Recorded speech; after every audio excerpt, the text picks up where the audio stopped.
আৰু যেতিয়া বিয়া হৈ যায় মানুহ তেতিয়া আৰু প্ৰেমিক প্ৰেমিকা হৈ নাথাকে দে বিকাম পাৰ্টনাৰ্ছ যেতিয়া পাৰ্টনাৰ্ছ আৰু এটা কথা কওঁ এই পৃথিৱীত কোনো পুৰুষ কোনো নাৰীকে পাৰফেক্ট বনোৱা নাই দুটা ইমপাৰফেক্ট মানুহ একেলগে থাকিব এটা ঘৰত গতিকে তাত কম্প্ৰমাইজ থাকিব লাগিব মোৰ শুনি ভয় লাগিছে কিয় নাজানো মানে অনেষ্টলি দেই কুমুদা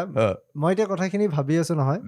মই টেকনিকেল টাৰ্মছখিনিত আহিম বাৰু কিন্তু যেতিয়া আপুনি ক'লে দুজন ইনপাৰফেক্ট মানুহ এটা ঘৰৰ মাজত থাকিব বুজা মোৰ ফাটি গ'ল কথাটো ভাবি কাৰণ এইটো পাৰ্চপেক্টিভত আমি নাভাবো আমাৰ কাৰণে সদায় কি প্ৰেমটো খুব ধুনীয়া বস্তু এটা প্ৰেমটো হ'লেই মানে চবে বিচাৰি থাকে হওক আৰু হ'লে বিচাৰে কি যে নহওক তো এইটো যে ভয় লাগিল যে এই ইমপাৰফেকশ্যন একেলগে থকা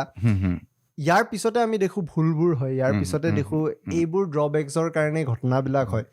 ইয়াক কেনেকে ৰুধিব পাৰে এইটো আমি বুজিব কেনেকে ভালকে এইটো আটাইতকৈ ডাঙৰ বস্তুটোৱে হ'ল অবজাৰভেশ্যন মানে তুমি যেতিয়া ভাবিছা যে তেওঁৰ লগত মই লাইফ পাৰ্টনাৰ বা একেলগে থাকিম গোটেই জীৱনটো থকাৰ আগত কেইবাটা ষ্টেপ আছে মই কেইটামান ষ্টেপৰ কথা কৈছোঁ প্ৰথমটো অবজাৰভেশ্যনৰ কথা ক'লোঁ মই ক'লোঁ যে নিমিলিলে কোনো কথা নাই খাদ্যাভ্যাস নিমিলিলে কথা নাই ড্ৰেছ নিমিলিলে কোনো কথা নাই কিন্তু চিন্তা মানসিকতা একে হ'ব লাগিব আৰু তোমাৰ চিন্তাটোক তেওঁ whoever she or he may be কিমান ৰেচপেক্ট কৰে